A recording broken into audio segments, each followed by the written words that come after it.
LongJohn with the party line again. We're around from midnight to 5:30, 6 mornings during the week. Monday mornings we get started about 1, continue through till 5:30, and that means we're around for about 37 and a half hours each and every week. During that time, we have the pleasure of talking with many interesting people. And this morning we're going to be talking with Edwards. I think it was about 4:30 or 5 o'clock in the morning. Frank Edwards, the well-known news commentator, told us about an incident that happened on Friday morning, October 3rd, year 1958. It was about 3 a.m. in the morning when a freight train, number 91, on the Monon Railroad was southbound through the little town of Rossville. And he went on to describe to us what occurred. There was a sighting of about 4 unusual objects. Well, we talked with Frank yesterday morning about this. And I've been in touch with Frank just a couple of minutes before we went on the air again. And I understand that something rather exciting happened evidently this afternoon at Alamogordo. And, of course, you know that the Lorenzens are in Alamogordo, New Mexico, and they're also the people that had APRO, when APRO was mentioned in many of the newspapers recently, in reference to Carl Jung, and, well, we'll find out more. Now, we're going to try to get a call through with Frank Edwards. He's now news director of WTTV in Indianapolis, and as soon as we get that call through, we'll find out what all this excitement is about, and it certainly must be a rather exciting day. At least they had one in Alamogordo, New Mexico. We'll find out all about that in a moment. Let's find out what's happening out there. Hello, Frank Edwards. LongJohn, how are you? John, how are you tonight? Fine, thank you. What happened in Alamogordo? I got a call from Cora Lawrence a little after 7 o'clock tonight. Yes? She's at 8 o'clock, rather. She says that at 6 o'clock, their time, that's Alamogordo time. That's 6 p.m. Yeah. Yes? That one of the children came in and told them that there was something strange in the sky. And she and her husband went out, and the family across the street, Mr. and Mrs. John Romero, as I understood it, were already out watching this thing. And Mr. and Mrs. Lawrenson went out and watched it, and they had a pair of 7 power binoculars. Yes. It was, according to her, a gigantic cigar-shaped thing about 9 miles west of where they were standing over the San Andreas Mountains, which, as you probably know, are the mountains on the western edge of the Alamogordo or the Holloman Air Force Base. She said the thing was not more than 10 degrees above the horizon, and they could see it clearly, particularly through the binoculars. She said that the south end of the thing, it was lined up north and south, and the south end of it was slightly higher than the other end.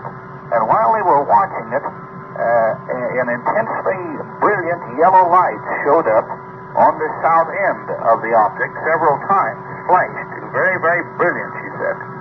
And then it appeared to be discharging some dark object that she didn't think they were vapor or anything like that. Let me ask you this, Frank. Yes, sir. Do you think this has any connection with the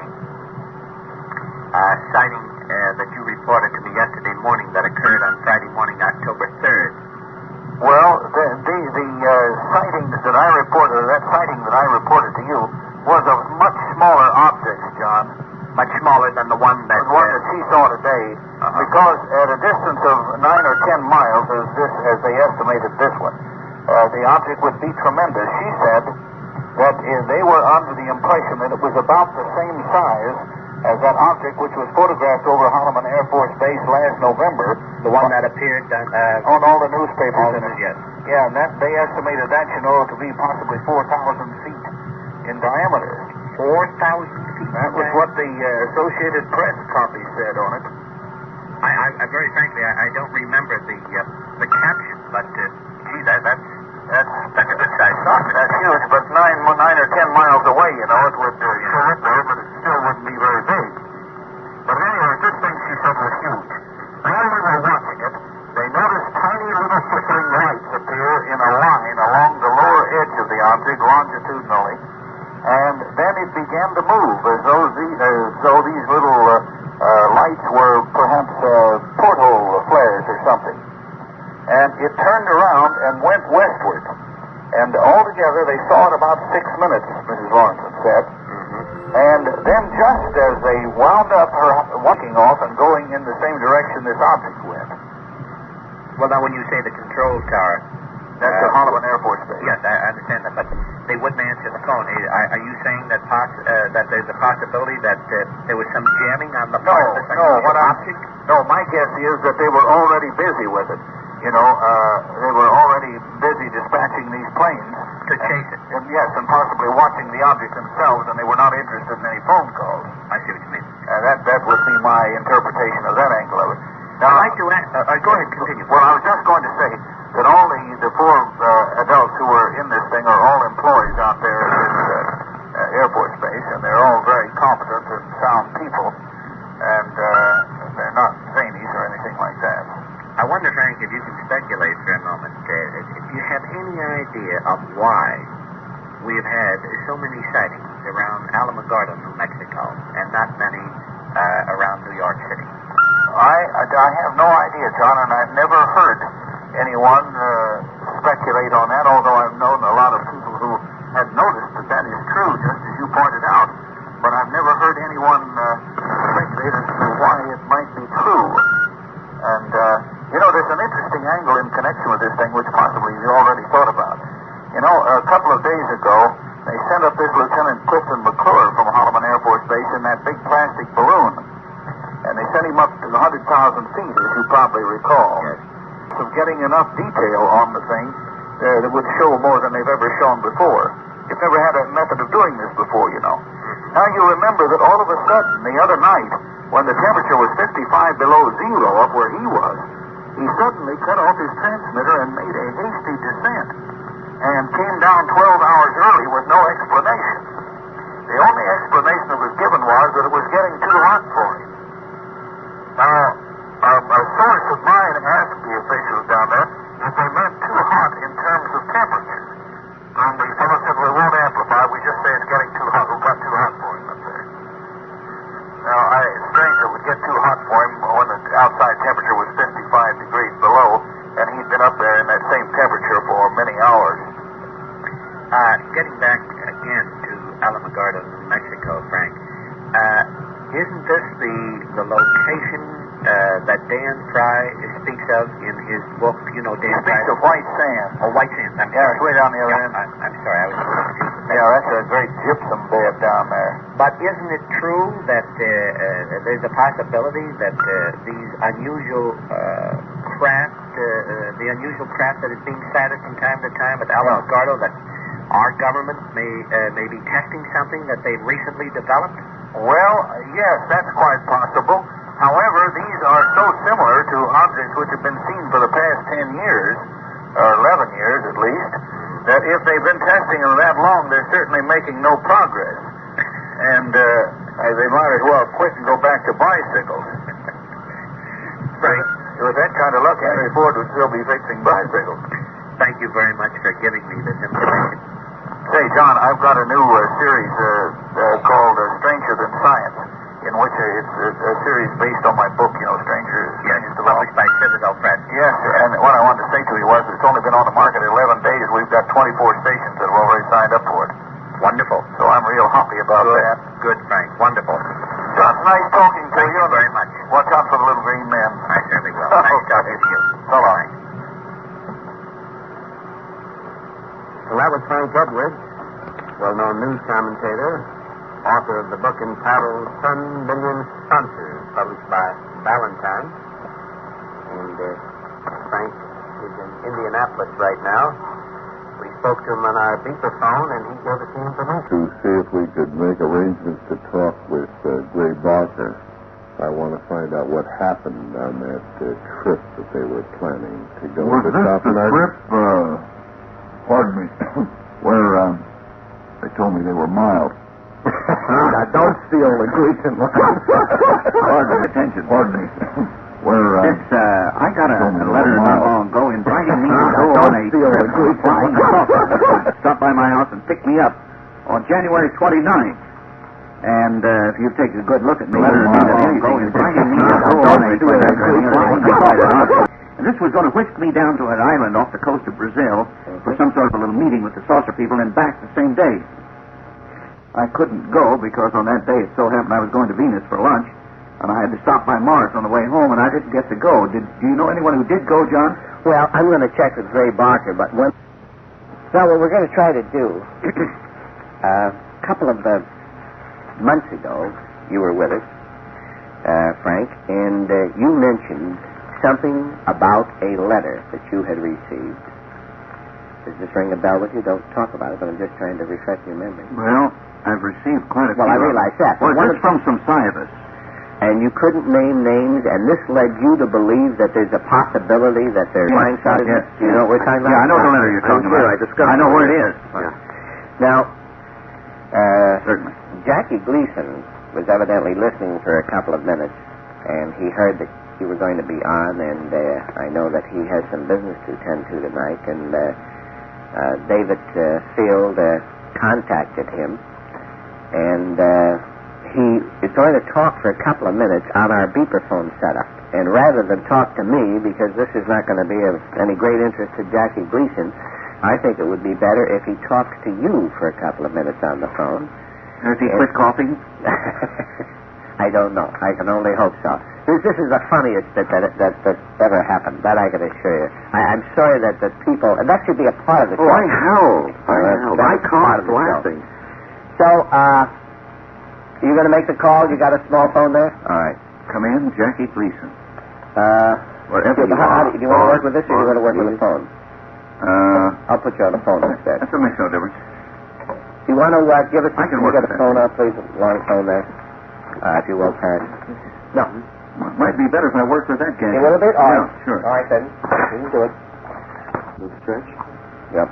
Just don't spill your water. All right. We're getting this straightened up now. Wait a moment. I'll tell you a little bit more. Now, you tell me if you're in business. We're trying to get... Wait a minute. Have you got him on? No. Well, push that switch up behind you there. Push that switch up or down, whatever, in the other position. All right. Now we're in business. All right. Are we on the air? Everything going? Hello, Jack. Now we're in business. Yes. All right. We certainly are. Hello, Jack. Hi, pal. How are you, sir? All right. Where do I turn my radio down because I'm getting a feedback? All right. Did you hear the program John had with Gray Barker, who called up and sent him a big, long letter? Gray Barker is, as you know, a man who wrote a book, and he's the editor of some kind of a paper. And he puts a little... well-educated. Yes, that's right. And he is now for a flying saucer to pick him onto an island that's being publicized by a friend of his, and then it's going to bring him back. You were supposed to go on this trip. Well, I had a letter inviting me to go, Jack, but I couldn't go because that day I had to go to Venus, an appointment there. Yes. Well, I was at Mars myself, where I would have known. I must have just missed you because I stopped by there on my way. I'm talking about Mars Bar. I don't mean Mars planet. Oh, I see. Well, no wonder I missed you. No, but this guy, it's remarkable how an intelligent or supposedly intelligent man who has such various activities as a publisher and a writer who can send a long letter to someone like LongJohn saying that he is expecting to be picked up by a flying saucer, and then this saucer is going to stop off at other few towns, like a school bus, and take everybody downtown to some island in the... I can see where they were going to be awfully busy, just picking up. Just picking up. Yeah. You know. That's please, right. Clara, be on the sidewalk. We don't want to be late. You know, one of those things. When the flying saucer comes by, you've got to be there. Oh, absolutely. Well, I couldn't go with them because of my religion. Yes, you won't grow up. No, I'm a devout coward. Right. But, Frank, you know, you did say something that had a tinge of that type. That's the only reason. A great many people, including Adamski and Truman Bethlehem, etc., said they met people from outer space. Now, I'm skeptical, even though I may publish their book, but I can't say for certain I can believe in the back of my mind, well, they didn't, but I can't be certain that they didn't. But as a publisher, you present these books and you put a cover on them and you give flyleaf information to the effect that you as a publisher do give credence to what these people are saying in the book. I don't believe that I did on the... Well, you must. How would you sell the book if you didn't? Of course, publishing a book maybe does give some idea. Well, I don't object to you publishing a book. What I do object to is the publisher of a book giving credence to what is contained in the book. Well, I don't believe, Mr. Gleason, that I have... I wish you'd call me Jackie. Well, if I may, I'd be very glad to. Why not? If a source is going to pick you up, you can call me Jackie. Who knows? We may be sitting in the same pair of seats on this giant mother ship, which is going to take us to the island of San Francisco in Brazil. Did you accept... Now, I understand that island is owned by a couple of guys that have a great deal of money. That has been said, although I don't think so. Now, Dr. Bernard is supposed to own the island. Now, who is that? What kind of a doctor is he? Well, it's another doctor. I don't know exactly what it's a doctorate of. Maybe it's another kind of doctorate, as LongJohn suggested.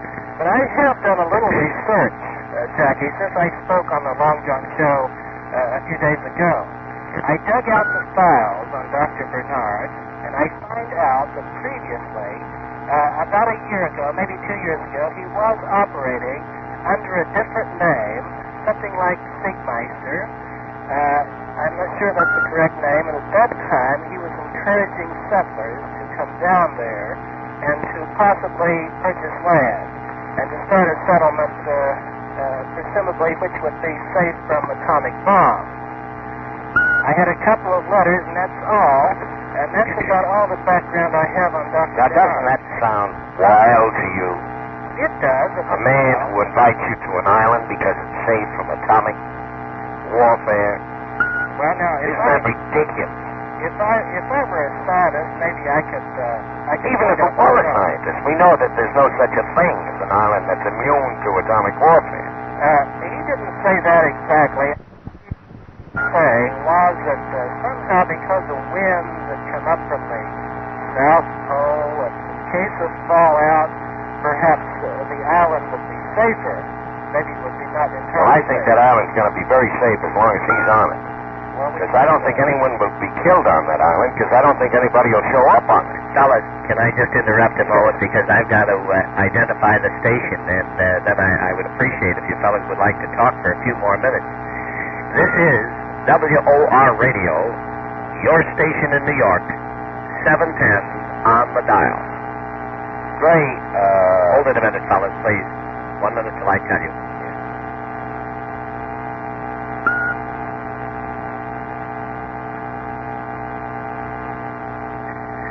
All right, let me just remind our listeners again that Jackie Gleason is talking from his home, and a gentleman by the name of Gray Barker, the man that wrote the book They Knew Too Much About Flying Saucers, is talking from his home in Clarksburg, West Virginia. My name is LongJohn. I'm talking from the 24th floor of 1440 Broadway. Gentlemen, continue your conversation, please. John, you aren't taking my part quite often enough. I'm not taking any part. Well, you take my part. Will you talk a little louder, please, Yes, Gray? I will. Yes, I'll speak up. All right. What do you want me to do now, Gray? If I get in trouble, just take my part. In trouble? Well, yeah, if they get too rough on me here. No, I don't mean to be rough on you, Gray. I know that you're in the book publishing business, and I know that provocative books make money.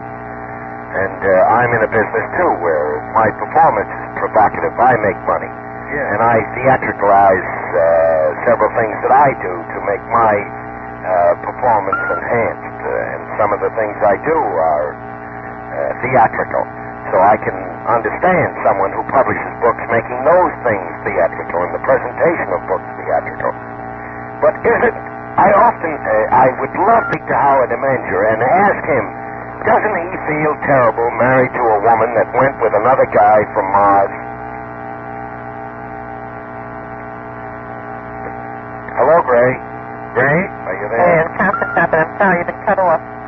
Where did we lose it? In Clarksburg, West Virginia? Operator. Yes, just a moment. All right, while you're getting that back Come again. on, John. See what they're doing?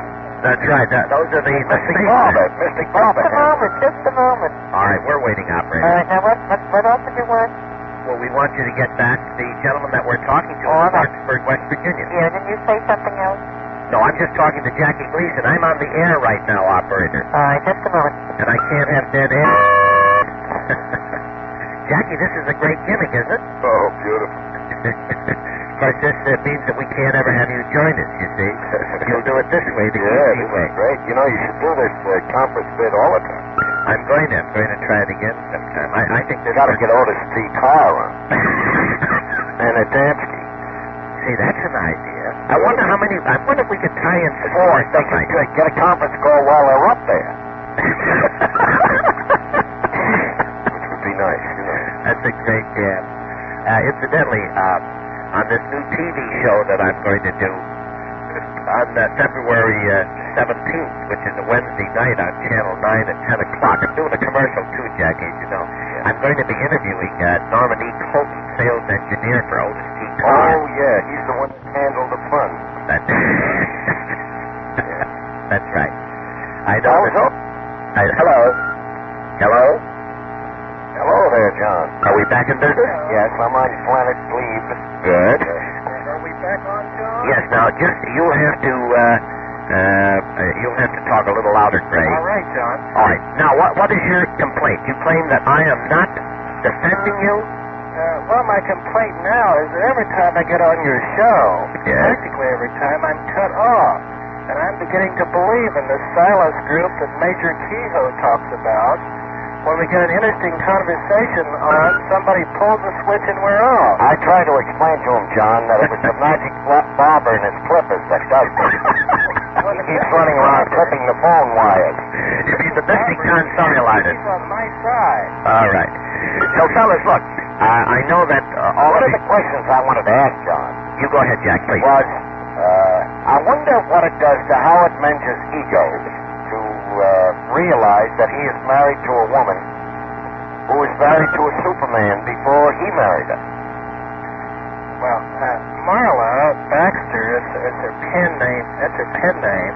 Doesn't claim to be a woman from another planet. No, that she was in love with a Saturnian man, so she said. Well, that was Howard Menger in another incarnation on Venus. Beat that, Jackie. Fight that. We have to understand these things. Is it strange that a man with such a background ends up on this earth painting signs on oilcloth? Well, apparently, if we can believe his narrative, his job is to tell us, you and I and everyone else, the story of the space people, and it just happened to be a common man that they picked.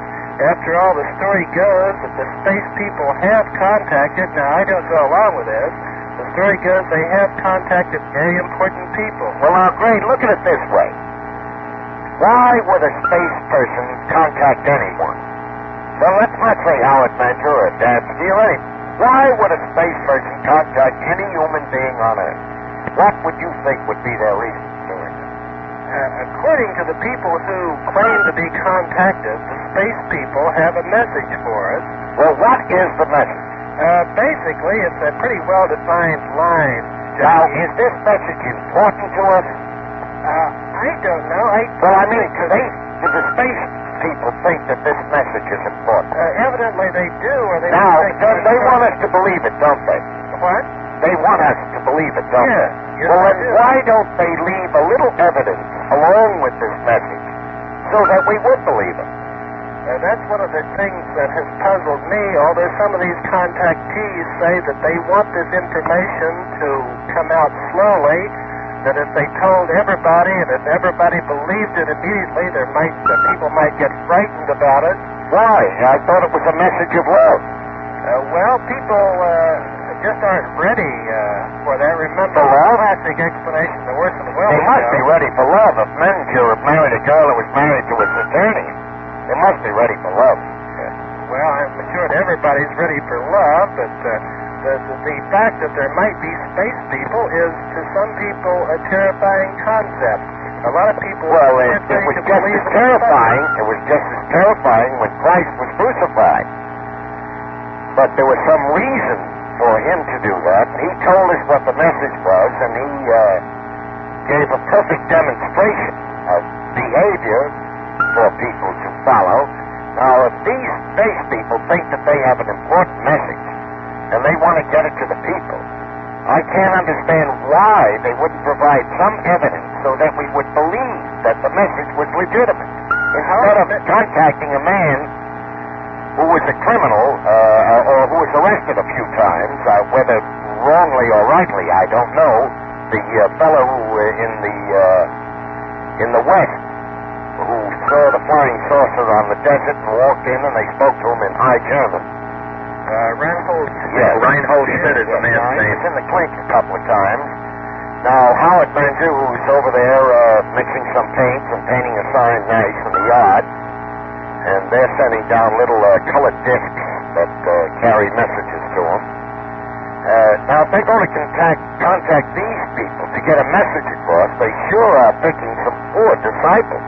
Christ, at least, has the finest.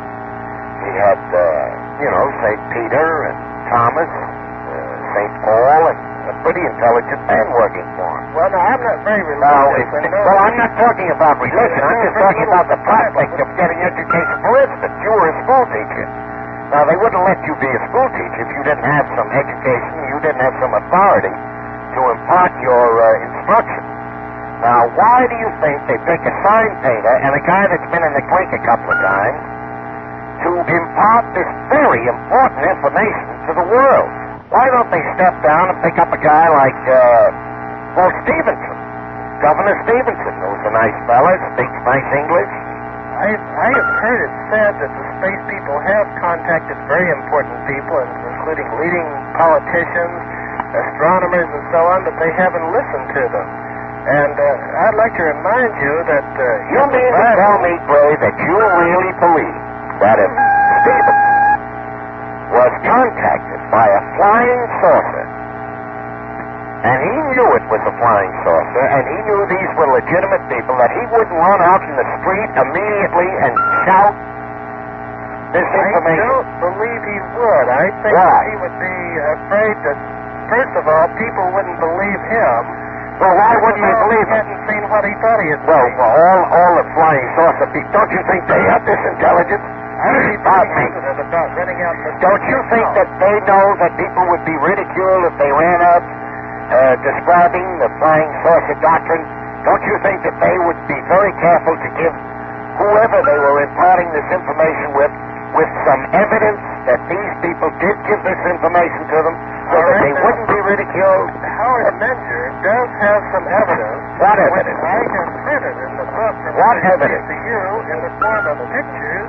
Well, the pictures are nothing. A photographic expert should be able to tell something about it. No, they can't. Not with photography today. That's a fallacy. Fellas, may I just get in here a moment? This is LongJohn again. Now, we're going to try something more. Actually... Getting your icon? No, our friend Frank Edwards, the news commentator, he's sitting here and he's dying. You know? He wants to get in. Hop in here. Now, fellas, do me a favor. Jackie, you've been in this business... I'm not picking up the tab for this, John. I don't care what you say. No, I'm not going to con you into that. No, you've been in this business for years, and you know how difficult it is if people overlap. So what I'm going to do, I'm going to rely on the three of you to use judgment, try to make your points, and give the other fellow the opportunity of talking. All right, so I'll step out of this and listen. All right? Just a moment, Jackie.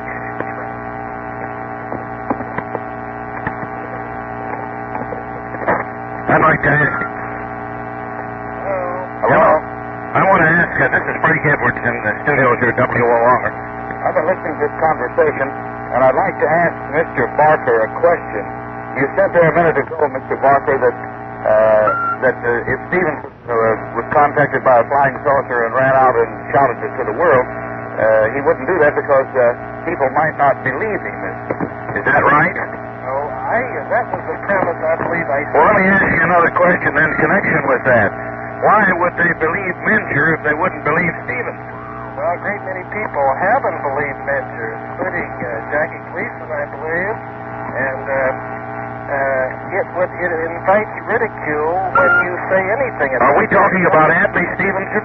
Yes, that's who I'm speaking. Well, I think that he's fully as credible a witness as Howard Mencher, although there may be some lack of ability on his part to fade signs. I think he's even more credible, Frank, Well, because that's possible. his wife was never married to a attorney. Well, I got another question. We've been talking here about why the people in the saucers, if they are in there, why they would contact such people as Mencher and Adamski, a former hamburger cook, and people like that. Don't forget that the Air Force admits in a letter to NICAP signed by General Twining, the Air Force admits that they tried and failed to contact the UFOs, and they tried repeatedly. And it simply baffles me to think that the Air Force, that the saucer people, if they're so smart, would pass up this top-level contact and go pick on such people as Mencher and Adamski and Angelucci of those birds. I think the Air Force tried to contact the saucers mainly, if I understand it correctly, with bullets they've shot at them. No, I beg your pardon. Saucer man. I beg your pardon. They have tried with radio and radar and lights, and on a few occasions they have issued the shoot 'em down orders. And as you know, on on July 19th and 20th of '52, they rescinded the order shortly after they issued it. They have made a long program of trying to contact them by every conceivable peaceful means, and they got no response. Frank? Yes, sir. And Gray? Yes. When either of you fellas want to sell an idea, do you pick out a neighbor and send him to the source that you want to impress? No. You go yourself, don't you? That's right. Well, what's wrong with a flying saucer landing and a little guy hopping out and saying, folks, here it is. This is what we want you to know. I think that would be the logical way for them to do it if they really wanted to have All he has to message do is for it. land on a baseball field in Central Park, and there'll be plenty of people there, newsreels in 5 minutes. Everybody will know whatever this important message is. And we won't have to have mediums who fall into trances. We won't have to have sign painters, ex-guys that were in jail, hamburger chefs, and all of those people bringing us this important message. Maybe the space people have a different psychological outlook than theirs. Maybe they have a different way of looking at things. Maybe they don't just know how to approach us. Are you going to tell me, Gray, that a sign painter, a hamburger chef, are going to get the attention of the world rather than an intelligent man? Why don't they go to Winston Churchill? I'm sure anyone, if he ran out in the street and said he saw a flying saucer, I'm sure they wouldn't question him. I think that if any leading figure would run out on the street shouting flying saucers, that would certainly be the end of his political career. And I think that that's one reason why the congressional investigations haven't been made. Well, Gray, I have to agree with Frank. I can't understand why you believe that men whose integrity is unquestioned will be not considered truthful about such a subject, and a sign painter or a hamburger chef will. Well, of course, not everyone has believed Howard Mencher or George Adamski, and we don't know. I believe that's the understatement of the year. Winston Churchill. Gray, let me ask you a question. Do you believe Howard Mencher? I believe that Howard Mencher has had some unusual experiences, not necessarily all. In or out of institution. He's had unusual experiences. There's no doubt about that. But I'm talking about, do you believe that he's ever seen a flying saucer? Yes, I believe that he's had some of these experiences. Now, I don't mean experiences. I mean, do you think I know he might have had hallucinatory experiences or psychotic experiences, but do you believe he actually saw a flying saucer and that when he was 9 or 10 years old, a beautiful blonde dame hopped out of one of those things and said, hello, Charlie, to him? Do you really believe this? I have a theory about all the contactees, including Howard Just Mencher. tell me about Howard Mencher. Well, do you really believe that, Let's Gray? say Howard Mencher. Let's say that I believe that he has had some experience, either real or either psychic or some sort of way. What you're saying is you believe that he was out in the yard. And that he has, if they were psychic, that he has he has believed those have been real. And, well, anybody can have that, but you mean to tell me on that opinion of Howard Menger you published this book? Well, the book is, I don't know if you've read it, but I think it's very interesting. I know, that question's unfair because it's your business. I got copies, Jackie, and that is why I published the book, because